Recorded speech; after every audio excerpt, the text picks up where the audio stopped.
एक फैमिली है, उनके बेटे के अंदर उनके ग्रैंडफादर आते हैं, अपीयर होते हैं, तो उसकी पूरी अपीयरेंस चेंज हो जाती है। और वो कहता है कि मेरे अंदर ना हमारे ग्रैंडफादर आते हैं, और वो ही बात बताते हैं। ये बच्चा तो जानता भी नहीं है ग्रैंडफादर के बारे में कि वो क्या बोलते थे, वो जिस भाषा में बात करते थे उसी भाषा में ही बात करता है। मेरी वाइफ को माँ बोलने की बजाय बहू रानी बोलता है। ऐसे लोग कहते हैं हमारे में देवी आ गई। आपने देखा होगा भी तमोगुणी लोग शो करते हैं, देवी आ गई, देवी आ गई, बाल खोल के तो क्या देवी ऐसे आ जाती हैं? इतनी डिवाइन एनर्जी जिसकी दुनिया पूजा करती है, जगत जननी, वो किसी साधारण एक तांत्रिक के अंदर प्रवेश कर जाए, या घरों में माताएं बोलती मेरे अंदर देवी, उनकी कपाल क्रिया करके सिर को तोड़ दिया जाता ताकि कोई तांत्रिक इसका दुरुपयोग करके निकृष्ट सिद्धियां ना प्राप्त कर ले। तो वो जीवात्मा जिसका वो सर था, आत्मा तो निकल गई, लेकिन जीवात्मा अभी 13 दिन तक आत्मा वहीं रहेगी जहां उसकी डेथ हुई है। अब उसका संस्कार प्रॉपरली हुआ है कि नहीं, वो अपनी आंखों से देख पा रही है, और उसकी बॉडी जल रही है वहां पर। अगर वो खोपड़ी निकाल ली, स्कल निकाल लिया तांत्रिक ने, और उसने सिद्ध कर दिया उसको मंत्रों के साथ में, तो वो जीवात्मा उसी 72,000 प्रेतों के अंदर बंद कर रह जाती है। अगर मान लो स्कल नहीं भी लिया है, सो दे डू खिचड़ी पकाना, पुलाव पकाना, मीठे चावल पकाते हैं, स्पेशली मीठे चावल पका करके, और फिर वो उसके ऊपर आंच पर कर्म करेंगे, फिर देखेंगे प्रेत आ रहे हैं तो उनको भोजन खिलाएंगे। They feed them.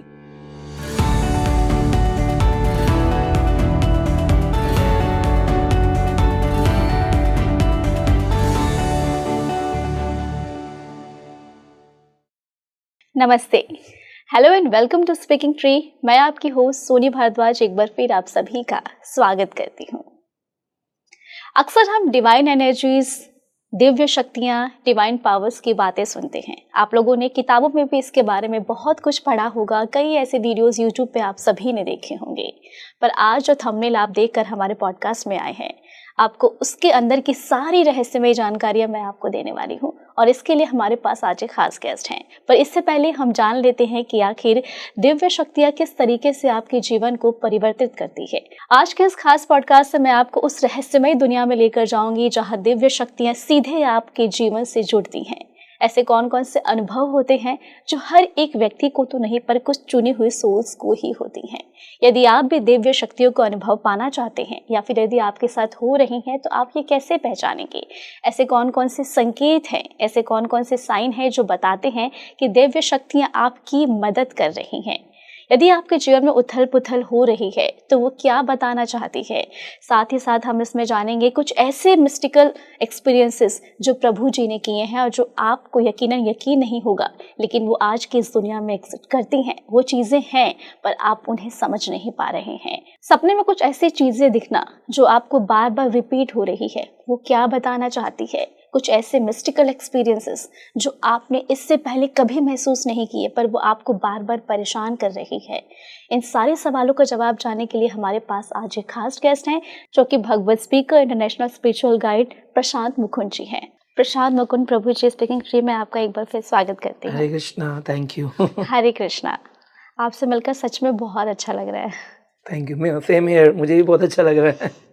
और आपकी जो एनर्जी है, इस एनर्जी के साथ मैं ये पॉडकास्ट शुरू कर रही हूँ। जो हम सभी दर्शकों के मन में ये सवाल ज़रूर उठता होगा, प्रभु जी, जब भी हम डिवाइन पावर्स, डिवाइन एनर्जीज या दिव्य शक्तियों की बात करते हैं, तो इसको लेकर हम लोगों के मन में बहुत सारे सवाल हैं। कुछ ऐसी शक्तियाँ या कुछ ऐसे संकेत हैं जो वो समझ नहीं पाते हैं जी।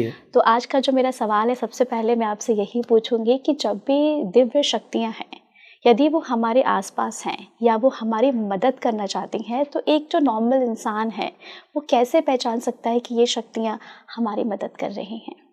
तो देखिए, ऐसा है कि हम शास्त्रों के आधार पर चर्चा करते हैं। जैसे आप जानते हैं, तो श्रीमद् भागवत में भगवान कृष्ण ने जब इस संसार से अपनी लीलाओं को संवरण किया, तो उससे पहले भगवान ने उद्धव जी को, जो भगवान के सबसे प्रिय मित्र थे, और उनको वृंदावन भेजा था गोपियों के पास एक प्रेम संदेश लेकर के। तो उन उद्धव को भगवान ने 18 सिद्धियों के बारे में वर्णन किया। तो 18 सिद्धियाँ श्रीमद् भागवतम के 11वें स्कंद के 15वें अध्याय के अंदर आती है। तो उसमें कहते हैं, सिद्धो अष्टदशो अष्टदशो यानी 18, सिद्धो अष्टदशो प्रोक्ताम धारणा। तो उसमें कहते हैं कि ये जो सिद्धियां 18 प्रकार की, इनमें से 8 तो मुख्य सिद्धियां हैं और 10 गौण सिद्धियां हैं। 8 सिद्धियां ये मेरी शरण लेती हैं, भगवान कृष्ण कहते हैं, और जो 10 सिद्धियां हैं वो गौण सिद्धियां। वो सतोगुण में अगर कोई व्यक्ति पहुंच गया, जैसे 3 गुणों में तमोगुण, रजोगुण और सतोगुण, सतोगुण में कोई व्यक्ति पहुंच गया तो उसको भी 10 प्रकार की सिद्धियां धीरे धीरे मिलने लग जाती हैं। और अगर कोई भक्त बन गया, नाम जापक हो गया, भगवान का नाम कीर्तन करने लगा, तो उसमें 8 सिद्धियां आती हैं। जैसे हम श्री हनुमान जी महाराज के लिए हनुमान चालीसा में कहते हैं अष्ट सिद्धि नवनिधि के दाता। तो अष्ट सिद्धि जो है वो यही सिद्धियां हैं जो भगवान बता रहे हैं। कौन सी सिद्धियां? जैसे अणिमा सिद्धि, महिमा सिद्धि, लघिमा सिद्धि, इष्टता सिद्धि, काम वसायिता सिद्धि, वशुता सिद्धि, यानी छोटा हो जाना, बड़ा हो जाना, हल्का हो जाना, भारी हो जाना। अपने हाथ को इतना विस्तार कर लेना कि यहाँ बैठे बैठे ही हम चले जाएं, इंडियन ओवरसीज के बैंक में से कुछ भी पैसा निकाल सकते हैं। इतना उसके अंदर वशीकरण कर लेना कि किसी को देखते देखते ही उसकी आंखों में, और वो व्यक्ति वही करेगा जो आप करवाना चाहते हैं। तो अगर कोई व्यक्ति भक्त बन गया भगवान का, तो उसके पास ये 8 सिद्धियां उसकी दासी बन जाती हैं। भगवान के अष्ट सिद्धो अष्टदशो प्रोक्ता, ये क्या बनती? हे तवे, वो मेरी शरण में रहती है, और मेरे भक्त जब मेरी शरण में आते हैं वो सिद्धि उनकी दासी बन जाती है। अब दासी बन जाने से कैसे होगा? मैं आपको एक उदाहरण देता हूँ। जैसे आपने पूछा कि सिद्धियां अगर किसी को आ रही हैं या डिवाइन एनर्जीज आ रही, कैसे उसको पता चलेगा? ऐसे होता है कि जब डिवोशनल लेवल पे आप बढ़ेंगे तो कई प्रकार के संकेत आपको देखने को मिलते हैं।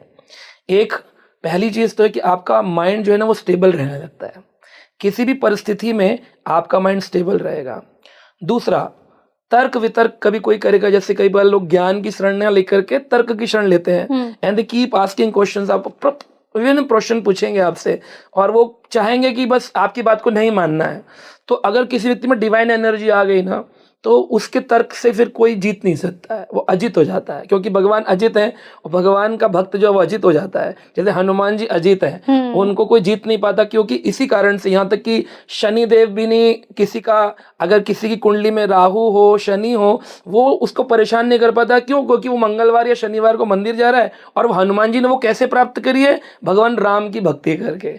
तो जो व्यक्ति भगवान कृष्ण या राम की भक्ति कर ले, उसमें हनुमान जी की तरह सिद्धियां आ जाएंगी, और फिर उससे नवग्रह भी डरने लग जाते हैं, उसका कुछ बिगाड़ नहीं सकते हैं। That is the power of the spiritual life. तो पहला संकेत है माइंड स्टेबल रहेगा।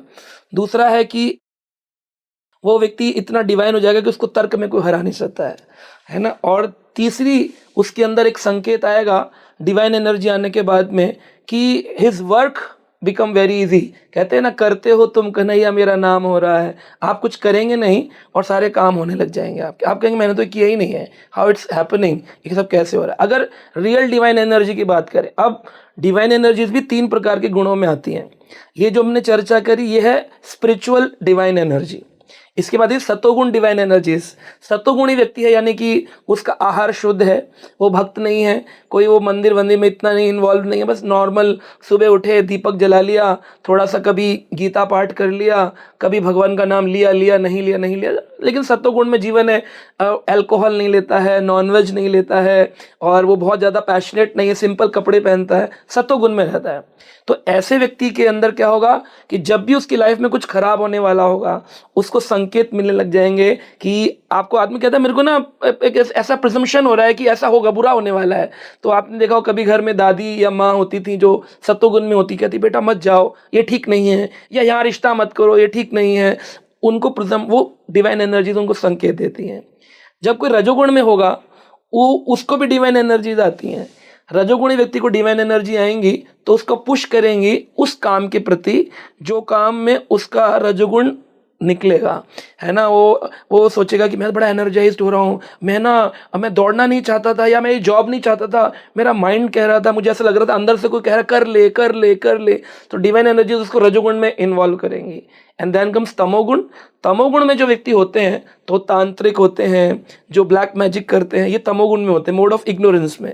इनके अंदर जो एनर्जीज आती हैं, ये एनर्जीज दूसरे प्रकार की, जैसे किसी पर देवी का आ जाना या किसी पर भूत प्रेत का प्राकट हो जाना, तो ये अलग प्रकार। तो हर गुण के अंदर अलग अलग एनर्जी, यानी कि एक ही एनर्जी फ्लो करती है। There are 33 crore demigods, 33 crore प्रकार के देवता हैं, उनके ऊपर आराध्य भगवान श्री कृष्ण हैं। तो उनके लेवल में डिफरेंस है। एक व्यक्ति है जिसकी जान पहचान प्राइम मिनिस्टर से, उसकी अलग प्रकार से गवर्नमेंट हेल्प करेगी। किसी के सीएम से जान पहचान, उसकी अलग प्रकार से गवर्नमेंट हेल्प करेगी। किसी के अपने एरिया के पुलिस इंस्पेक्टर से जान पहचान, उसकी अलग प्रकार से हेल्प होगी। तो जिसकी जितनी प्रकार की संबंध है डिवाइन एनर्जी से, उसका उसी प्रकार का इन्वॉल्वमेंट उसकी लाइफ में होगा। यानी कि प्रभु जी सभी को संकेत मिलेंगे, बट अलग अलग प्रकार से मिलेंगे, बिल्कुल मिलेंगे। अब जैसे जो तमोगुणी लोग हैं, वो एक व्यक्ति था तमोगुणी, वो पहले भगवान का नाम जप करता था और फिर वो चला गया तमोगुण का कि मैं सिद्धि पाऊंगा। तो सिद्धि पाने की लोगों को अच्छा ही लगता है ना, लोगों को जैसे magic people like do not, nobody likes to surrender to God. भगवान के शरण में जाने की किसी की इच्छा नहीं है। हर आदमी चाहता है कि मैं कुछ मैजिकल, वहां चमत्कार हो जाए। सो चमत्कार पाने के लिए, मैजिक दिखाने के लिए चला गया। अब उसमें क्या होता है, तो पूजा के 10 प्रकार बताए गए, 10 प्रकार की पूजा बताई गई है। तो उसमें तमोगुण में भी 3 प्रकार की है, उत्कृष्ट तमोगुणी, मध्यम तमोगुणी, निकृष्ट तमोगुणी, जिसको मसानी सिद्धि कहते हैं। और उसमें फिर 72,000 प्रेत उस आदमी के ऊपर आक्रमण करेंगे। लेकिन अगर उसने सरताज, वो जो इनका प्रेतों का सरताज, प्रेतराज को सिद्ध कर लिया, then he can bring anything from his hands. वो कहेगा मैं काजू चाहता हूँ, मैं आपको बेटी आशीर्वाद देना चाहता हूँ, ये ले काजू। तो काजू लाकर कौन देगा, उसके हाथ से तो नहीं निकल रहे हैं। वो जो सूक्ष्म जीवात्मा है जिसको उन्होंने अपने वश में कर लिया है, वो उठा करके उसके गोडाउन से लाकर उसके हाथ में देंगी। पर वो इतना माइन्यूट ट्रांजेक्शन होगा कि you will not able to understand हुआ कैसे ये। तो ये निकृष्ट तमोगुणी लोग होते हैं। तो ऐसा एक निकृष्ट तमोगुणी चला गया और वो सिद्ध करने लगा। क्या करता था, जो राख जल रही है शमशान की, तो लोग चिता में आग लगाकर सारे लोग चले जाते हैं। तो राख धीरे धीरे 3 दिन में जाकर के ठंडी होती है। इसलिए जो फूल चुने जाते हैं डेथ के बाद, वो 3 दिन बाद चुने जाते हैं। 3 दिन तक आग जलती रहती है उसमें। अगर पूरी बुझ भी जाए तब भी उसकी अंदर लकड़ियों में गर्माहट रहती है। तो वो गर्माहट, वो गर्माइश, जो छोटी छोटी अग्नि दिख रही है, उसमें वो खाना बनाते हैं वो लोग। और इसीलिए अंतिम संस्कार में प्रेत, उसकी जो सिर होता है उसको तोड़ दिया जाता है, क्योंकि वो क्या करते हैं, उसका हेड ले लेते हैं और उस हेड में प्रेतों को सिद्ध करते हैं। तभी आपने देखा होगा कि वो जो एक्टिंग भी करेगा कोई, अगर मैं बनना चाहता हूँ तांत्रिक, तो पहले एक कंकाल सिर में रखेगा। कहाँ से आते हैं ये कंकाल? ह्यूमन स्कल है, आएंगे कहाँ से? तो it comes from dead bodies. इसलिए उनकी कपाल क्रिया करके सिर को तोड़ दिया जाता ताकि कोई तांत्रिक इसका दुरुपयोग करके निकृष्ट सिद्धियां ना प्राप्त कर ले। तो वो जीवात्मा जिसका वो सर था, आत्मा तो निकल गई, लेकिन जीवात्मा अभी 13 दिन तक आत्मा वहीं रहेगी जहां उसकी डेथ हुई है। अब उसका संस्कार प्रॉपरली हुआ है कि नहीं, वो अपनी आंखों से दिख पा रही है और उसकी बॉडी जल रही है वहां पर। अगर वो खोपड़ी निकाल ली, स्कल निकाल लिया तांत्रिक ने, और उसने सिद्ध कर दिया उसको मंत्रों के साथ में, तो वो जीवात्मा उसी 72,000 प्रेतों के अंदर बंद कर रह जाती है। इसलिए कपाल क्रिया की जाती है, बहुत इंपॉर्टेंट होता है किसी का स्कल ब्रेक करना। तो ये जो भी शमशान में डेड बॉडीज होती हैं, लेडीज तो इतना नहीं जाती हैं, पर मेल से आप पूछेंगे तो 90% को मालूम होता है। हाँ, कुछ करते हैं, एक बांस का डंडा लेकर सिर पर मरवाते हैं, फिर उसमें घी डलवाते हैं, देन पूरी कंप्लीट क्रिमिनेशन संस्कार होता है, उसका अंतिम संस्कार। अब उसने क्या किया, वो और दूसरा, जब धीरे धीरे अगर मान लो स्कल नहीं भी लिया है, सो दे डू खिचड़ी पकाना, पुलाव पकाना, मीठे चावल पकाते हैं, स्पेशली मीठे चावल पका करके, और फिर वो उसके ऊपर आंच पर गर्म करेंगे। फिर देखेंगे प्रेत आ रहे हैं तो उनको भोजन खिलाएंगे, दे फीड देम। अभी आप किसी को अपना बनाना चाहते हो, इनवाइट करते हो, कुछ तो देंगे, सो दे गिव देम दिस मीठा पुलाव। फिर मीठा पुलाव खाते खाते खाते खाते प्रेत बिकम्स वेरी फ्रेंडली और वो उसकी बात मानने लग जाते हैं। तो ऐसे एक व्यक्ति था, पहले भजन करता था लेकिन सिद्धि के भाव में चला गया और उसने वहां पर प्रेत सिद्धि करना प्रारंभ कर दिया। जब उसने प्रेत सिद्धि की तो एक उसके गुरु थे, वो गुरुजी बोले कि ये तो अच्छा खासा भक्त था, उत्कृष्ट सतोगुणी भजन करने वाला, मध्यम सतोगुणी पर आया, निकृष्ट सतोगुणी पे आया, फिर उत्तम रजोगुणी पे आया, फिर मध्यम रजोगुणी पे आया, फिर निकृष्ट रजोगुणी पे आया, फिर उत्तम तमोगुणी पे आया, फिर मध्यम तमोगुणी पे, अब निकृष्ट तमोगुणी पर आ गया है। मतलब फॉल डाउन फ्रॉम 9 स्टेप्स नीचे आ गया है, तो मुझे इसकी मदद करनी होगी। तो उन्होंने अपने को वाइट कपड़े में बांधा पूरा ऐसे पैर में, और एक डंडा लिया और उसके पास पहुंच गए। बोले, हे तुम खिला रहे हो सब प्रेतों को, मुझको नहीं खिलाते हो, ऐसे करके बोला। तो वो घबरा गया, आप कौन है? बोला, मैं प्रेत राज हूँ। कह रहा, तो खा लो खा लो, अभी तो बन रहा है यहाँ पर। कह रहा, झूठा खिलाओगे मुझे? प्रेत राजा पहले खाएगा फिर उसकी प्रजा खाएगी। जबकि ये कोई प्रेत नहीं थे, ही वाज हिज गुरु, पर मेकअप किया हुआ था उन्होंने, उनकी परीक्षा ले रहे थे। तो वो जब घबरा कर भागा वहां से, तो उन्होंने जोर से डंडा मारा जमीन पर, उसके सिर पे नहीं मारा, जमीन पर मारा। जमीन पर मारा तो घबरा कर बेहोश हो गया कि मैं मर गया आज, और वो बेहोश हो गया, मूर्छित हो गया। तो फिर उसके गुरु जी उसको खींच कर ले गए, वापस आश्रम में रख दिया और अपने कपड़े चेंज कर लिए। जब पानी वानी डाला तो उठा, तो बोले क्या हुआ? बोले गुरुजी पता नहीं क्या हुआ आज तो मुझसे गलती हो गई, मैं आपकी शरण छोड़ करके सिद्धि की प्राप्ति के लिए चला गया था, एक खतरनाक प्रेत मेरे ऊपर आक्रमण किया और मैं तो आज मरते मरते बचा हूँ, पता नहीं कौन मुझे उठा के लाया यहाँ तक, क्या मुझे कुछ याद नहीं है। तो गुरुजी बोले वो मैं ही था। कहा आप थे? अरे तो आपने ऐसा क्यों किया?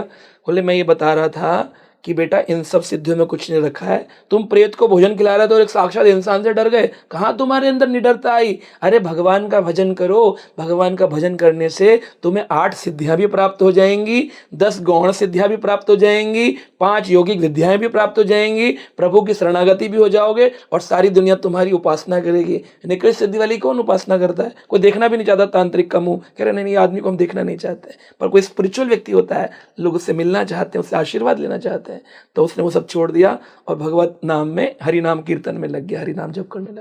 मतलब इस तरीके से वो दिव्य शक्ति ने इनकी मदद की। हाथ के जरिए दिव्य शक्ति ने। सो अलग अलग प्रकार से होता है। कभी दिव्य शक्तियाँ ऐसे भी होता है, जैसे मैं आपको बताऊं कि हमारे पास ऐसे मैसेजेस आ जाते हैं कि डोंट डू दिस, और या फिर डू दिस। तो कई बार लोग बोलते हैं कि प्रभु जी आप प्लीज़ हमारे लिए ऐसा हेल्प कर दीजिए। तो मैं बोलता हूँ नहीं नहीं, मैं तो कोई तांत्रिक नहीं हूँ, ना मैं कोई मिस्टिक योगी हूँ, मैं तो सिंपल डिवोटी हूँ, भगवान का दास हूँ।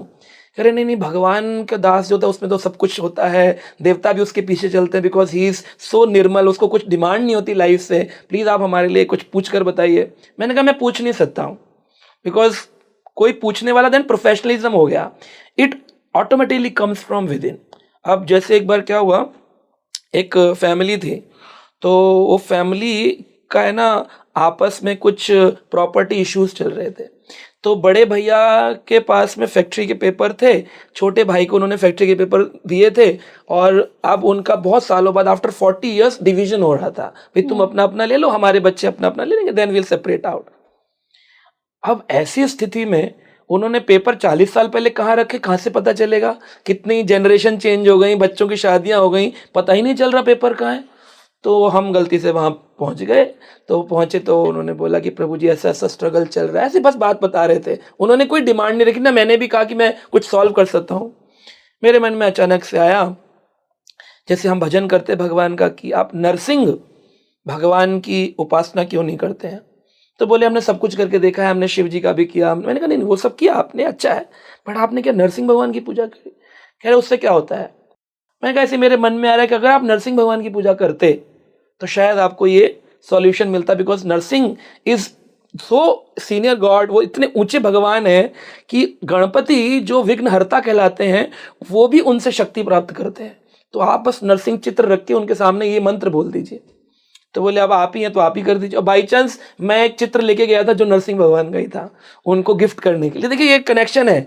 तो जब मैंने वो चित्र उनको प्रदान किया तो बोले आप इस इंस्टॉल कर दीजिए। हमने उनके मंदिर में लगाया, फिर उनको कुछ मंत्र बोला, उग्रम उग्रम वीरम महाविष्णु जलंतम सर्वतोमुखम नरसिंहम विष्णुम भद्रम मृत्युर्नमामिहम, और प्रार्थना करी कि हे प्रभु ये अच्छे भक्त हैं, अच्छे इंसान हैं, आप इनकी मदद करिए, जो भी कर सकते हैं, ऐसा कहा। अब ये मुझे अपने आप फील है, मैंने कोई प्रिपरेशन नहीं किया था या ना मैं कोई तंत्र पूजा करने के लिए उनके घर गया, जस्ट जनरल मीटिंग थी।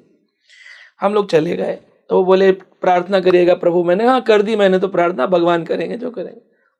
9 PM हम उनके घर से निकले, सुबह 4 बजे करीब उन्होंने मुझे फ़ोन की, लगातार कॉल्स आ रहे हैं। मैंने कहा ये 4 बजे सुबह उठ गए, वो लोग तो इतना 4 बजे नहीं उठते, हम लोग तो उठते हैं पर हर व्यक्ति 4 बजे नहीं उठता, 4 o'clock कैसे फ़ोन आया? मैंने फ़ोन किया, क्योंकि आपका फ़ोन आ रहा था, मिस्ड कॉल देखे मैंने। अरे प्रभु जी आपने क्या करवा दिया? मैंने क्या करा था, कुछ गड़बड़ हो गया क्या? बोले नहीं नहीं नहीं नहीं कुछ गड़बड़ नहीं हुआ है। हाँ, हमको रात को 2:30 बजे नरसिंह भगवान अपीयर हुए हमारे सामने, और उन्होंने बोला कि तुमने जो हमारी कपड़ों की अलमीरा है उसके लोएस्ट ड्रॉर जो होती है, जो बहुत कम निकलती थी पुराने जमाने में, नीचे ऐसे हाँ खींची, हाँ उसमें जो कपड़े उसके नीचे न्यूज़पेपर के नीचे तुम्हारे पेपर्स हैं। हम रात को उठे 2:30 बजे, हमने पूरी अलमारी खींची, बड़ी खुल नहीं रही थी, उसके कपड़े हटाए, कपड़े के नीचे पेपर था, पेपर के नीचे हमारे फैक्ट्री के पेपर्स मिल गए। This is called divine energy involvement in your life. यहाँ पे चमत्कार काम किया है। यहाँ पर चमत्कार होता है। अभी रिसेंटली के बताता हूँ मैं आपको, कलकत्ता में एक फैमिली थी, उन्होंने भागवत कथा कराई। तो उनके घर में कुछ ऐसे चल रहा था कि कोई पितृ प्रॉब्लम चल रहा है, पितृ है ना, दोष। पितृ दोष लगा हुआ है, ऐसा बोल रहे थे। क्योंकि बोले हमारी फैमिली में कुछ लोगों को जैसे फायर से उनकी डेथ हुई है, तो दैट दे शेयर्ड। तो अचानक ही फिर हमारी कथा थी उनके यहाँ, तो कथा हो रही थी। अब कथा में क्या होता है कि हम लोग एक बांस लगाते हैं, उस बांस में 7 गांठें होती हैं, नॉट्स होती हैं। क्यों होती हैं? कि कोई भी प्रेत आत्मा अगर आसपास है तो उसको बैठने के लिए कोई स्थान चाहिए जो वो कथा सुन सके। तो उस बांस में वो आत्मा बैठती है, और अगर वो आत्मा मुक्त हो गई कथा सुनने के उपरांत, तो वो बांस फट जाएगा, आवाज होगी बड़ी जोर से, and people can see that this is happening. और एक तोता रखा जाता है, वो तोता शुकदेव का एक प्रतिनिधि होता है, रिजेम्बलेंस होता है, क्योंकि पहली भागवत कथा शुकदेव गोस्वामी ने परीक्षित को सुनाई थी। हाँ। तो एक तोता रखा गया शुकदेव, और एक बांस लगाया गया, and family was sitting and hearing कथा। तो अचानक ही दूसरे तीसरे दिन उनके घर में टेंट, जो वहाँ पर प्रसाद पाते हैं लोग, उस टेंट में आग लग गई।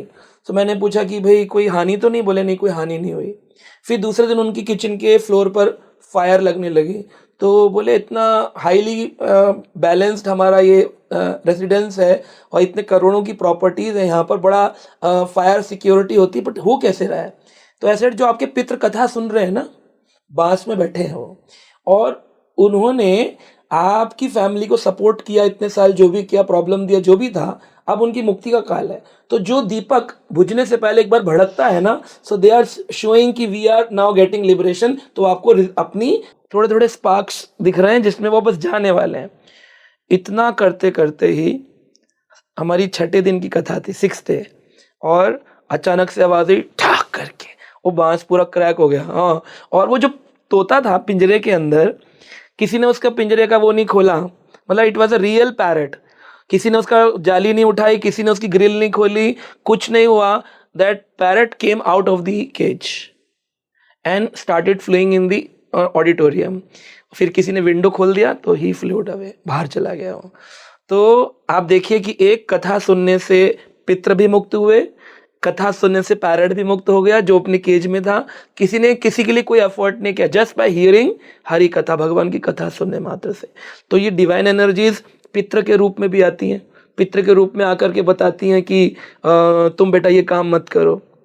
एक फैमिली है, उनके बेटे के अंदर उनके ग्रैंडफादर आते हैं, अपीयर होते हैं, तो उसकी पूरी अपीयरेंस चेंज हो जाती है।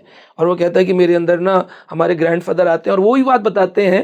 ये बच्चा तो जानता भी नहीं है ग्रैंडफादर के बारे में कि वो क्या बोलते थे, वो जिस भाषा में बात करते हैं तो उसी भाषा में ही बात करता है। मेरी मम्मी को माँ बोलने की बजाय ये बोलता है, अब मेरी वाइफ को माँ बोलने की बजाय बहू रानी बोलता है, जब इसके अंदर ग्रैंडफादर। तो अलग अलग प्रकार की एनर्जीज होती है। वी कांट से कि डिवाइन एनर्जी है, कि ये नेगेटिव एनर्जी है, कि ये पॉजिटिव एनर्जी है। There are different kind of interventions in everybody's individuals life.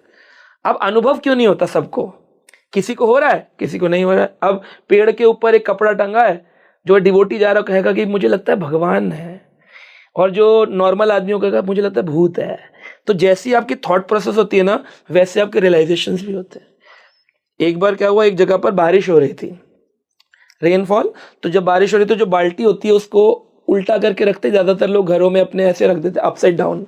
तो उल्टा करके रखा था, बारिश हो रही है, हो रही है, हो रही है, हो रही है, लेकिन बाल्टी में भर नहीं रही है, पानी नहीं भर रहा है, और सारा पानी निकल गया। अब कोई व्यक्ति कहे कि हम भी तो करते हैं भगवान का भजन, हमें तो अनुभव नहीं होते, ये जो प्रभु जी बोल रहे हैं ना पॉडकास्ट में, ये सब भ्रांति है, ये फॉल्स है, ये सारा ऐसा तो कुछ होता ही नहीं है, बिकॉज आपकी बाल्टी उल्टी, आपको अनुभव नहीं हो रहा है। आप क्या करना है, उल्टे को सुलटा करना है सीधा कर देना है। सीधा करेंगे तो उसमें पानी भर जाएगा। तो इसका मतलब हो गया, जो व्यक्ति भगवान से विमुख है उसको कोई अनुभव नहीं होगा, लेकिन जो भगवान के सम्मुख हो जाता है उसके अंदर कृपा भी बरसती है, कृपा भी भरती है, और उसको हर पल पल पर इतने अनुभव होते हैं, इतने अनुभव होते हैं कि मैं क्या बताऊं आपको। मेरी तो पूरी लाइफ हिस्ट्री अगर मैं सुनाऊं आपको तो आपका 1 घंटे के 6 घंटे पॉडकास्ट हो जाएगा, जहां पर इतने अनुभव आएंगे, how God has intervene in my life so many times. प्रभु जी, तो ये जो दिव्य शक्तियाँ होती हैं, क्या इनकी कोई भाषा भी होती है, या फिर इनकी किस तरीके से एक आम इंसान समझे कि ये इस भाषा में ये आम आदमी तो समझ ही नहीं पाता। आम आदमी को समझने के लिए पहले उसको स्पिरिचुअलाइज्ड होना पड़ेगा। जैसे मान लीजिए संस्कृत लैंग्वेज है, अब जो व्यक्ति संस्कृत ही नहीं पढ़ा वो संस्कृत समझेगा कैसे? जो व्यक्ति रशिया गया रशियन नहीं जानता वो समझेगा कैसे? इसी प्रकार स्पिरिचुअल पावर्स को समझने के लिए भी आपको स्पिरिचुअलिटी में पैर रखना पड़ेगा। आप बोलें कि हमारे अनुभव होते हैं, लोग प्राय बोलते हैं जी सब भगवान ने किया है, सब भगवान ने किया है। वो एक वेग टर्मिनोलॉजी है। When you go in deep science तब आपको पता चलेगा नहीं, उस पर कृपा हो रही है लेकिन उसको अनुभव हो नहीं रहे हैं। जिस चीज को अनुभव बोल रहे हैं वो अनुभव नहीं है। अनुभव विशेष प्रकार के अनुभव होते हैं। जैसे कोई मंदिर गया, अब मंदिर गया, मंदिर जाकर के उसकी जॉब लग गई, तो बोला कि ये भगवान की कृपा हो गई, मेरी जॉब लग गई। अब इसमें कहाँ डिवाइन एनर्जी का इंटरवेंशन हुआ?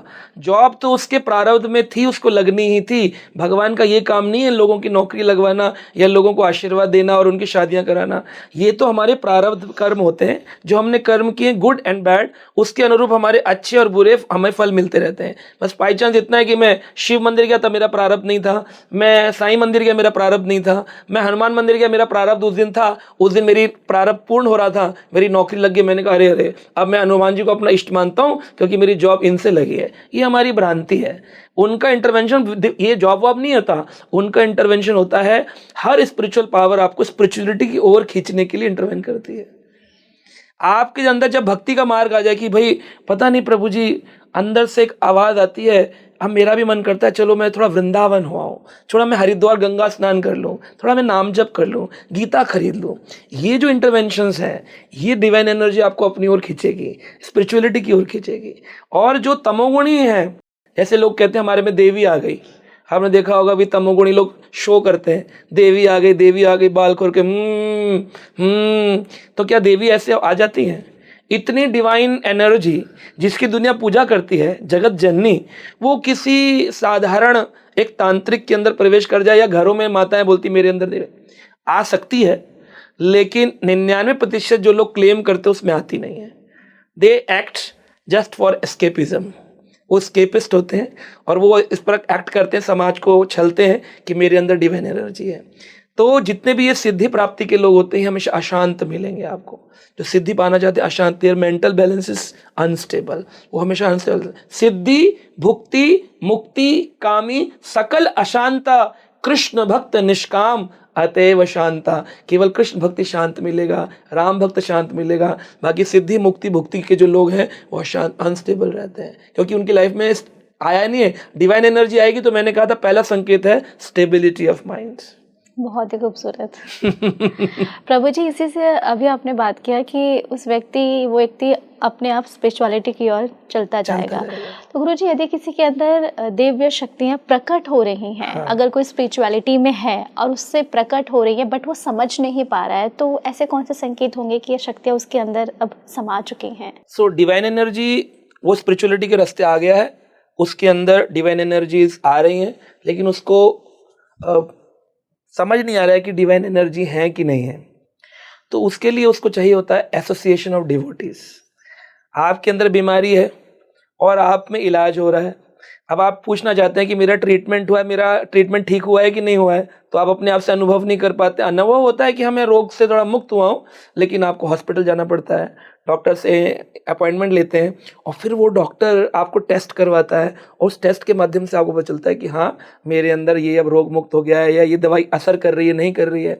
सिमिलरली जब आप किसी पाथ पे चलते हैं तो आपको उस पाथ के आचार्यों से, उन भक्तों से, उनके संग में जाना होता है और वही आपको, बिकॉज वो उस पाथ में चल चुके, एक्सपीरियंस्ड हैं, then they will tell you कि ये रियल आपका अनुभव हो रहा है या आपका ये फेक अनुभव हो रहा है। Which you are feeling, it is mental concoction और it is really happening with you.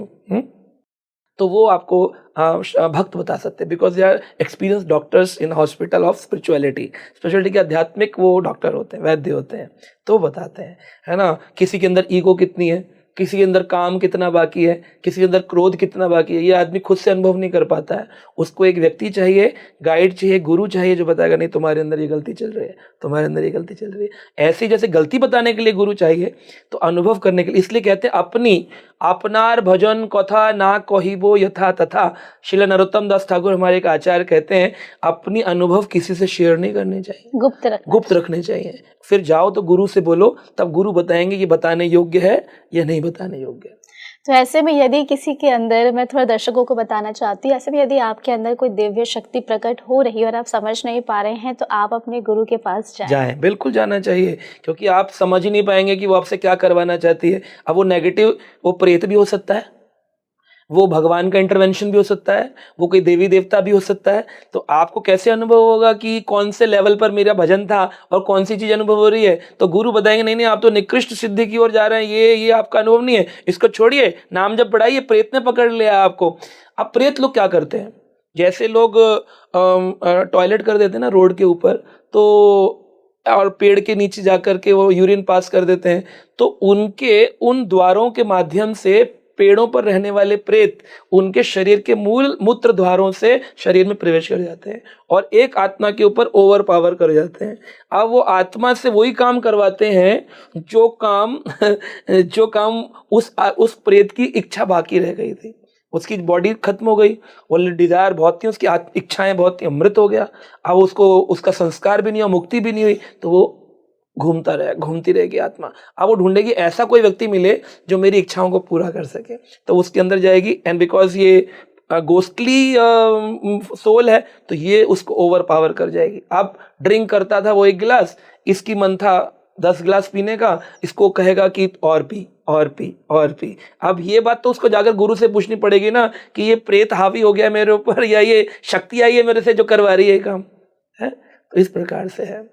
प्रभु जी, जो दिव्य शक्तियाँ होती हैं, क्या वो हमारी इच्छाओं के अनुसार काम करती हैं? दिव्य शक्ति हमारी इच्छा के अनुसार काम नहीं करेंगी, लेकिन दिव्य शक्तियां हमारे कर्मों को देखती हैं।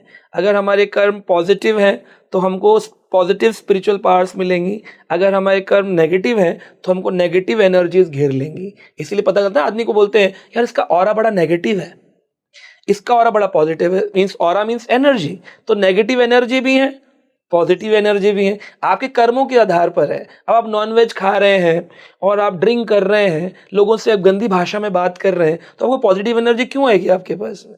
क्यों आपके ऊपर हेल्प करेगी? आपको नेगेटिव एनर्जीज खींचेंगी और डाउनफॉल की ओर। और अगर आप पॉजिटिव हैं, आप अच्छे वाणी बोलते हैं, सबसे मिलकर रहते हैं, प्रेम की भाषा है आपकी, तो पॉजिटिव एनर्जी सपोर्ट करेंगी टू गो स्पिरिचुअलिटी। 2 ही रास्ते हैं, या तो नीचे या तो ऊपर। ऊपर जाएंगे पॉजिटिव एनर्जी खींचेगी, नीचे जाएंगे नेगेटिव एनर्जी खींचेगी आपको। तो आपको देखना है कि आप अनुभव कर रहे हैं, अपने गुरु से पूछिए, अपने गाइड से पूछिए कि मैं जो अनुभव कर रहा हूँ किस प्रकार की एनर्जी मुझे किस ओर ले जा रही है। और कई बार ऐसा होता है प्रभु जी, हम आम इंसानों के साथ, क्या मेरे साथ भी होता है कि कुछ ऐसा स्पर्श होता है जो हमें दिखाई नहीं देता, बट वो हमें महसूस होता है। तो इन स्पर्श, क्या ये भी देवी शक्तियों के स्पर्श होते हैं? बिल्कुल होते हैं, बिल्कुल होते हैं। ड्रीम्स में आना, भगवान का ड्रीम में आ जाना, कभी हमारे शरीर के रोंगटे खड़े हो जाते हैं, आंखों से आंसू निकलने लगते हैं, कहते गूज बम्स आ गए मेरे को ये बात सुन करके या दर्शन करके। सो दैट इज दी, जो भगवान की एनर्जी है वो पूरे टेम्पल प्रीमाइसेस के अंदर रहती है। और जैसे ही कोई व्यक्ति आएगा सामने, उसको स्पर्श करते भगवान आशीर्वाद देते हैं, तो उसको अनुभव होता है, yes I got a touch of God in my life. ऐसा होता है। जैसे एक बार क्या हुआ मेरे साथ कि मैं जगन्नाथपुरी में था, तो जगन्नाथ भगवान आपने नहीं देखे हो तो भगवान जगन्नाथ कैसे हाथ होते हैं, नीचे फीट्स नहीं होती हैं, और उधर बलदेव होते हैं और बीच में सुभद्रा महारानी होती हैं। तो मैं जगन्नाथ जी की कथा सुना रहा था कि एक बार जगन्नाथ जी के एक राजा थे, और वो राजा जो थे वो चाहते थे कि जगन्नाथपुरी में कोई मुसलमानों को आक्रमण ना हो। तो उस काल में एक मुस्लिम था, उसने कहा कि मैं आक्रमण करूंगा, मैं रुकूंगा नहीं। तो राजा बोले कि किस तरह से रुकोगे तुम, हमारे मंदिर को नष्ट मत करो। सारे मंदिर नष्ट किए जा रहे थे भारत के। तो उन्होंने कहा एक ही तरीका है, तुम मेरी बहन से शादी कर लो। तो बहन से शादी कर लोगे तो तुम्हारे दामाद हो गए, लेकिन तुम मुस्लिम धर्म को पालन करना होगा, फिर मैं पूरी के मंदिर छोड़ दूंगा। तो राजा मान गए, बोले कि ठीक है मैं शादी करने को तैयार हूँ, अगर मेरे भगवान का मंदिर रुक जाएगा तो मैं, ही सरेंडर्ड ना, वो सत्वगुण में है। तो अब क्या हुआ कि जब वो जगन्नाथपुरी पहुंचे, उनका तो बड़ा मन था, भगवान से इतना उनका प्रेम था, इसलिए उन्होंने रक्षा करी। अब जो वहाँ के जगन्नाथपुरी का जो नियम है, that only orthodox Hindus allowed, no Muslim no Christians can come into the temple. अब सबको मना कर दिया, कोई अंदर प्रवेश वर्जित है। उन राजा का भी वर्जित हो गया। अब राजा तो रोने लग गए, बोले मेरा वर्जित हो गया, मैं तो भगवान के लिए सब कुछ किया था। तो रात को 2:30 बजे उनका नाम था हाफिज कादर खान, बाद में उनका नाम बदल गया हाफिज कादर खान। वो रात को आते थे और रात को 2:30 बजे भगवान जगन्नाथ को पुकारते थे। तो भगवान अपने गर्भगृह से निकल कर के आंगन में आते, आंगन से सीढ़ियां उतर के 22 सीढ़ियां उतर के मेन सिंह द्वार पर आके भगवान उसको दर्शन देते थे। तो राजा देखते थे कि प्रभु आ गए। अब भगवान के जो पंडा लोग रात को सुलाते थे वो तो श्रृंगार करते थे भगवान को गारलैंड पहना के, तो गारलैंड, भगवान के अंग वस्त्र, उत्तरिया, वो सब पड़े मिलते थे सुबह, और भगवान वापस ऑल्टर पर चले जाते थे। तो पंडा लोग सोचने लगे कि भगवान तो ऑल्टर पे हैं, ये सब किसने किया है, कई दिन तक ये रहा। तो एक दिन भगवान जगन्नाथ ने उनको स्वप्न दिया, बोले कि मेरा एक भक्त आता है और वो भक्त जो है मेरे दर्शन करना चाहता है, तो इस कारण से मुझे धीरे धीरे धीरे धीरे धीरे धीरे उतर के सीढ़ियों से नीचे आना पड़ता है और उसको दर्शन देता हूँ। तब से जगन्नाथपुरी में सिंह द्वार के ऊपर एक विग्रह लग गया जिनका नाम है पतित पावन जगन्नाथ, जो पतितों का उद्धार करते हैं। अगर कोई अंदर नहीं जा सकता तो गेट के बाहर से भी अगर उनका दर्शन कर ले तो उसको जगन्नाथ जी के दर्शन का फल मिल जाएगा। तो पतित पावन जगन्नाथ का एक विग्रह बनाया गया। तो ये बात मैं बता रहा था कथा में, तो मैंने कहा जगन्नाथ जी को ऐसे ऐसे उतरना, भगवान के पैर तो है नहीं, हाँ। तो भगवान को उतरना पड़ता है। तो ये बात बोलकर कथा ओवर हो गई, लोगों ने प्रसाद लिया, चले गए। रात को जब मैं अपने रूम में सोया, तकरीबन बहुत थका हुआ था, 12 साढ़े 12 बजे मैं सोया था। 12:30-1 बजे करीब भगवान का एक फ्लैश ऐसे आया और भगवान ने अपने दोनों चरण गोल्डन अपने फीट्स दिखाए। भगवान बोले मैं ही तो कृष्ण हूँ, तुम मेरे ही तो भक्त हो, और तुम यहाँ पर बोल रहे हो कि मेरे पाँव नहीं है, मुझे वो तो मेरी लीला है ना, तुमने उसको कहा मेरे पाँव नहीं, ऐसा क्यों बोला है, देखो मेरे पाँव देखो। और कई घंटों तक भगवान दर्शन दिए। और मैं सुबह उठा तो मुझे इतनी ग्लानि हुई, मैंने सब भक्तों को बोला, कई बार बताया कि मुझसे अपराध हो गया, मैंने ये बोल दिया जगन्नाथ जी के पाँव तो है नहीं, तो वो ऐसे ऐसे करके आते थे, लेकिन भगवान ने कहा मेरे पाँव है। So he showed me his legs, feets. तो इस तरह से डिवाइन एनर्जीज आती हैं। हम ऐसा एक हमारे एक डिवोटी हैं, वो बता रहे थे वो भी कि उनको कहीं जाना था और उनकी ट्रेन का एक्सीडेंट होने वाला था और उनको अनुभव हो रहा था कि तुम मत जाओ, तुम मत जाओ। तो वो कहते हैं मैं गेट के पास जाता था, वो मुझे लगता कोई धक्का दे रहा है, मैं फिर गेट के पास जाता, मुझे लगता कोई धक्का दे रहा है। फिर अचानक से पेट में दर्द चालू हो गया, लूज मोशंस हो गए, और मैंने बोला, घर वाले बोले अरे इतना भी कोई ज़रूरी नहीं, मर जाने से तो अच्छा है ना, बीमारी से मर जाओ। उनको तो नहीं पता था वैसे मर जाओगे, बीमारी से मर जाओगे, because he is a devotee. So God intervene करते हैं, हेल्पिंग आउट, और उनको डिवाइन एनर्जीज बोल रही है मत जाओ मत जाओ, ऐसा मन में आ रहा है बार बार।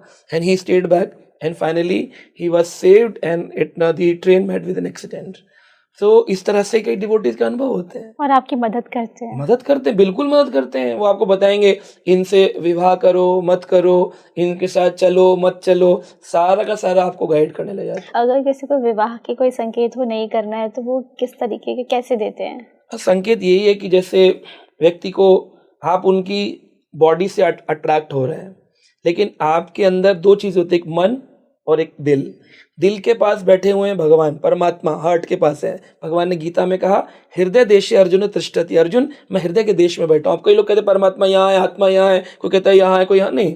उन्होंने स्थान बताया गीता के अंदर, हृदय देशे अर्जुन तिष्ठति, हृदय के देश में, the region of the heart I am residing.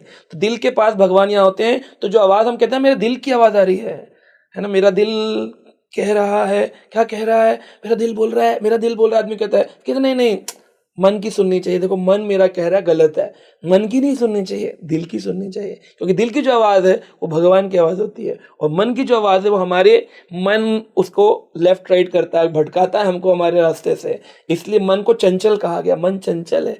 तो लोग ज़्यादातर क्या करते हैं, करियर चुनना है, अपना कपल चुनना है, so they choose through mind, but mind से ना सुन करके दिल की सुननी चाहिए। अब दिल कहेगा यार प्रेम तो बहुत करता है ये लड़का या ये लड़की, लेकिन दिखने में अच्छा नहीं है। मन कहेगा दिखने में अच्छा नहीं है। दिल कहेगा पर दिखने से क्या होता है, लाइफ तो तुम्हारे को लंबी चलनी है, आगे जाके 30-40 साल का तो शरीर तो वैसे ही ढल जाने वाला है। मन कहेगा लेकिन अभी तुम्हारे फ्रेंड्स क्या कहेंगे। सो ये हमेशा द्वंद्व चलता रहता है। सो हमें किसकी सुननी चाहिए, the thought coming from my heart, दिल से जो आवाज है बस आप उसको पालन करिए। करियर चुनना हो, पति चुनना हो, पत्नी चुननी हो, जॉब चुननी हो, you should follow that intervention is divine intervention.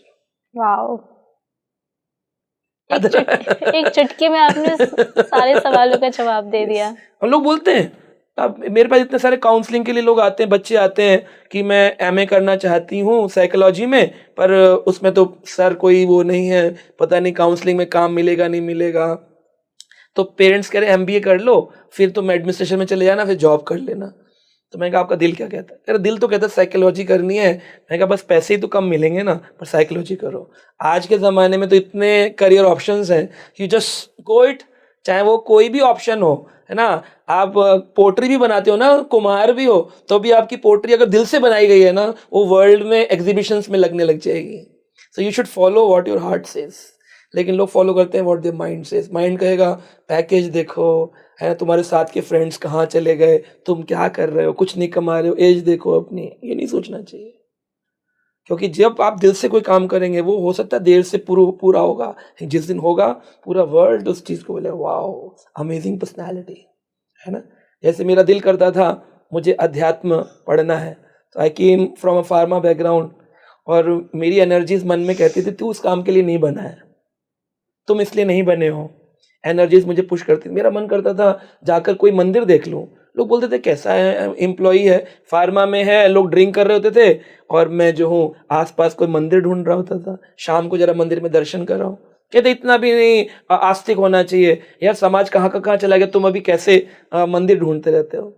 पर वो उस एनर्जीज मुझे पुश करती थी, गो गो गो टू टेम्पल। मैं मंदिर देखा आता था, फील आता था अब सब कुछ ठीक है, अब सब कुछ ठीक है, एंड जॉब करता रहा। अचानक से एक दिन किसी ने मुझे भगवत गीता दी, बोले आपने इसको पढ़ा? मैं कहा मैं तो स्पिरिचुअल फैमिली से आता हूँ, मैंने बहुत गीता भागवत पढ़ी है, सुनी है। कह रहा कभी समझी है? पढ़ी है, कभी समझी है? कहा समझी तो नहीं है। कह रहा समझिए अब एक बार। उन्होंने बोला, अब वो जब समझने का टाइम आया, गीता समझने प्रारंभ करी, तो इतना इंटरेस्ट आया कि मेरे हर प्रश्न, लाइफ के हर क्वेश्चन का आंसर था। Then I mold my life कि अब मुझे आंसर मिले तो मैं भी सबको ये आंसर देना चाहता हूँ। And then my heart says job छोड़ो। मन कहता है अरे फैमिली कैसे चलेगी, कैसे तुम्हारा घर चलेगा, अरे तुम आज मंदिर चले जाओगे, स्पिरिचुअलिटी में चले जाओगे, कोई तुमको पैसे थोड़ी देगा। पॉडकास्ट पे बुलाएंगे, 4 घंटे सुनेंगे, तुमको पैसा मिलेगा क्या? कुछ नहीं मिलेगा। तो लाइफ कैसे चलेगी, लाइफ कैसे चलेगी? सो सब चीज़ों का अरेंजमेंट होता है। आज जब मैं भागवत करने लगा, गीता पढ़ने लगा, समझाने लगा, आज पूरे वर्ल्ड में मेरे को उस चीज़ के लिए बुलाया जाने लगा, अवार्ड्स मिलने लग गए। रीज़न कहाँ से शुरू हुआ? वो जो एनर्जीज पुश कर रही थी, go ahead, listen to your heart, listen. लेकिन माइंड कहता नहीं नहीं। तो उस द्वंद्व में काफ़ी वर्ष लगे। लेकिन मैं सबको सजेस्ट करता हूँ इतना टाइम मत लगाइए, जस्ट गो। जो एनर्जी आपको जिस ओर ले जाना चाह रही है उस ओर जाइए। दिमाग भटकाता है, मन भटकाएगा। दिमाग मीन्स मन। हाँ, मन भटकाता है। हाँ, और जो दिल है वो सही रास्ते पर ले जाता है, बिकॉज वो गॉड है, अंदर से बैठे भगवान। शराब पीनी है, अंदर से आवाज आती है मत पियो। परिवार क्या सोचेगा? संस्कार नहीं है तुम्हारे, मन कहेगा अरे इंजॉय नहीं करेगा, पी ले, कौन देख रहा है। तो वो मन भटकाएगा और दिल भगवान की आवाज वो लेके जाएगा। और कहीं ना कहीं ये भी तो दिव्य शक्ति का ही काम करती है। अगर हम दिल की सुनते हैं, ये डिवाइन एनर्जी है। भगवान से बड़ी डिवाइन एनर्जी कौन क्या है? होगी? भगवान बैठे हैं हृदय देशे, भगवान डिवाइन एनर्जी तो है। He is the utmost energy, omnipotent, omnipresent, he is the energy. अब लोग छोटी छोटी एनर्जियों का अनुभव करते रहते हैं, हम आपको ऊंची एनर्जी के बारे में अनुभव करा दिए। ये अनुभव हो जाए किसी को तो 8 सिद्धि उसको वैसे ही मिल जाती है, 8 सिद्धि मिल जाती है। मेरी लाइफ के कोई काम नहीं रुकते हैं। मैं जाता हूँ, लोग बोलते हैं अरे प्रभु जी आप थे ना इसलिए हो गया। मैं कहा मेरे होने से नहीं है, because I am God's person. तो God has created the 8 energies with me, 8 सिद्धियां हैं। प्रभु जी, अगर मैंने देखा है किसी किसी व्यक्ति की ना जिंदगी बहुत अचानक से थम जाती है, बहुत उथल पुथल हो जाती है जिंदगी में, वो इंसान समझ नहीं पाता कि अभी तो सब कुछ ठीक था। ये क्या बताना चाहता है उस व्यक्ति को? देखिए उथल पुथल जो होता है ना, दैट इज कार्मिक रिएक्शंस। और कार्मिक रिएक्शंस भी आते हैं जो नवग्रह होते हैं ना, तो नवग्रहों को रिस्पॉन्सिबिलिटी दी गई है। मंगल ये तुम्हारा काम है, बृहस्पति तुम्हारा ये काम है, तुम्हारा ये काम है, केतु तुम्हारा ये काम है, सबके अपने अपने, जुपिटर तुम्हारा ये काम है, वीनस तुम्हारा ये काम है, सबके अपने अपने वर्ग दिए गए। तो जब कोई व्यक्ति अपने कर्म करता है तो उस कर्म के रिएक्शंस उसको मिलेंगे ही मिलेंगे। For every action there is equal and opposite reaction. तो जब वो रिएक्शन आता है तब हम कहते हैं अरे उथल पुथल हो रहा है, उथल पुथल हो रहा है। उथल पुथल ना तो नवग्रह कर रहे हैं उथल पुथल, ना ही कोई कर रहा है, आप ही का किया गया कर्म आपके सामने उथल पुथल करवा रहा है। अब उसको सेटल कैसे किया जाए? तो लोग कहते हैं कि नवग्रह की पूजा करा दो, सेटल हो जाएगा। नवग्रह की पूजा कराना सेटल ये हो गया कि बारिश हो रही है और मैं छाता लेके निकला हूँ, तो थोड़ी थोड़ी बूंद तो बच गई, लेकिन नीचे से पानी आ रहा है, थोड़ा थोड़ा फिर भी चलता रहेगा। आदमी का हमने पूजन भी करवा लिया, हम त्र्यंबकेश्वर भी हो आए, हमने कालसर्प दोष भी पूजा करा लिया, हमने पितरों के लिए भोजन भी करवा दिया, फिर भी कुछ कुछ प्रॉब्लम्स आ रही हैं। पानी छाता लगाया आपने, आ रहा है। अब आपको बचना है बारिश से, तो आपको एक रूम के अंदर जाना होगा जहाँ एक भी ड्रॉप पानी नहीं आ सकता, and that room is Krishna's room, God's room. उस रूम में चले गए, now no water can come inside. तब ये नवग्रह जो है ये सब शांत हो जाते हैं। एक बार काशी के राजा ने गोस्वामी तुलसीदास को बुलाया और पूछा, नवग्रह मुझे बड़ा परेशान कर रहे हैं, आप कुछ बताइए सॉल्यूशन कुछ लाइफ का। उन्हें कहा, देखो जो नवग्रह हैं ये तब तक उथल पुथल मचाते हैं लाइफ में जब तक 10वें ग्रह की शरण में नहीं जाते। कहा, पर 9 ही तो ग्रह होते हैं, 10 ग्रह तो नहीं है, नवांश ग्रह है ना, नवग्रह है। कहा, नहीं नहीं, 10वां ग्रह। क्या? बोले, श्री राम का अनुग्रह है। भगवान राम के अनुग्रह में कोई चला गया, उसका नवग्रह कुछ बिगाड़ नहीं सकते। So that is top. तो मैंने बताया 10 काइंड्स ऑफ वर्शिपिंग है। कौन व्यक्ति किस लेवल पर अपनी आस्था जोड़ी है, उस प्रकार से उसकी लाइफ में रिएक्शंस आते हैं, उसी प्रकार से उथल पुथल होती है। सब कुछ कार्मिक रिएक्शंस हैं कुछ तो, एंड सम आर उसकी जो सरेंडर टूवर्ड्स एनर्जी है। अगर वो निकृष्ट एनर्जी है तो उसको वैसे प्रकार के प्रेत परेशान करेंगे। रजोगुणी लेवल पर है तो उसको देवी देवताओं का अनुभव होगा। वो सत्वगुणी लेवल पे है तो उसको कृष्ण राम के अनुभव होंगे। और ऊपर चला गया तो उसकी वार्तालाप प्रारंभ हो जाती है, भगवान से उसकी वार्तालाप प्रारंभ होती है। मुझे ऐसी ऐसी जगहों पर हुआ है कि मुझे ज़रूरत थी 50,000 रुपीज़ की ऑपरेशन कराने के लिए। मेरी वाइफ के आइज़ का ऑपरेशन होना था, बहुत साल पहले की बात है। तो मैंने उससे 10 साल पहले जो जॉब करी थी उसका एक पीएफ अप्लाई किया था, वो पीएफ कभी नहीं निकला। तो एक मैंने किसी व्यक्ति को बोला कि तुम निकलवा दोगे? तो बोला हाँ, मैं 50% मैं ले लूँगा। मैं कहा ठीक है। तो वो पीएफ लगभग लाख रुपए के करीब बनता था। अब जिस दिन ऑपरेशन होना था, डॉक्टर बोला कि उस ज़माने में ये भी नहीं होता था, पेटीएम और एटीएम नहीं था। So I am talking about year 2010। तो उस समय में सिर्फ बैंक जाओ, चेक से निकालो, या छोटी मोटी मशीन वो चलती नहीं थी। तो वो व्यक्ति का फ़ोन आया मेरे पास। वो बोला कि सर मैं ना आपको मिलना चाहता हूँ, आपके ना रिलीज़ हो गया है पीएफ। मैं कहा 10 साल से अटका हुआ था, आज ही रिलीज़ हुआ है, मैं तो अभी घर पे नहीं हूँ, बाहर हूँ। कह रहे कहाँ हो? अब मैं जिस हॉस्पिटल एरिया में था वो व्यक्ति भी उसी हॉस्पिटल एरिया में था। उसने मुझे बोला कि मैं इस एरिया में हूँ। मैं कहा मैं भी इस एरिया में हूँ। कह रहा सर मैं आपको कैश ही दे देता हूँ ना। मैंने कहा दे दो। वो आया, उसने मुझे कैश दिया। मैंने जब ऑपरेशन के लिए पूछा कितने रुपए चाहिए, बोले 50,000। जितना कैश आया था उतना कैश दे दिया। मुझे बैंक से नहीं निकालना पड़ा, कुछ नहीं हुआ, सारी चीज़ें हो गई। यहाँ पे काम किया है दिव्य शक्ति, करती हैं बहुत, रात दिन प्रतिदिन है। बस मैंने कहा ना, बाल्टी आपकी उल्टी आपको अनुभव नहीं होगा, होती तो उन पर भी है, होती सब पर कृपा है, सबके साथ एनर्जीज का इंटरवेंशन है, लेकिन अनुभव उनको होगा जिनकी बाल्टी सीधी है, जो भगवान की ओर उन्मुख हो जाते हैं। बहुत ही अच्छी जानकारी दी है आपने, और हर रोज होता ही है हम सभी के साथ। Yes, every day. बिकॉज सन निकल रहा है, हवाएं चल रही हैं, तो हम लोग क्या होता है, हम छोटी चीज़ों पे अटक जाते हैं। शगुन विचार, अपशगुन विचार, हम ये नहीं सोचेंगे कि इसके अंदर डिवाइन एनर्जी इंटरवेंशन है और उससे ऊपर है God's intervention. So God's divine energy and then comes हमारे शगुन विचार, ऑस्पिशियस इनऑस्पिशियस। बहुत अच्छी जानकारी दी है प्रभु जी, और मुझे लगता है कि आज के इस पॉडकास्ट में जो भी हमने बात किया है वो हर उस व्यक्ति के दिल में उतर गई होगी जो इन सवालों को लेकर खुद से पूछता होगा। तो ऐसे में यदि आपके फिर भी कुछ सवाल हैं जो हम नहीं पूछ पाए, या फिर आप प्रभु जी से पूछना चाहते हैं, तो हमें आप कमेंट करके ज़रूर बताएं। और देखिए, बहुत ही अच्छी बात कही प्रभु जी ने कि दिव्य शक्तियाँ हम सभी के आसपास हैं, पर वो किन्हें महसूस होती हैं, किन्हें अनुभव होती है, वो आपकी विचार, आपकी नीयत पर निर्भर करता है। इसलिए यदि आप दिव्य शक्तियों को पाना चाहते हैं या फिर उन्हें महसूस करना चाहते हैं, तो इसके लिए आपको पूरे पॉडकास्ट को अच्छे से समझना होगा, और अपने सवाल आप हमें कमेंट करके ज़रूर बताएं। मैं आपका एक बार फिर से धन्यवाद करती हूँ। Hare Krishna, thank you so much. Hare Krishna. Hare Krishna.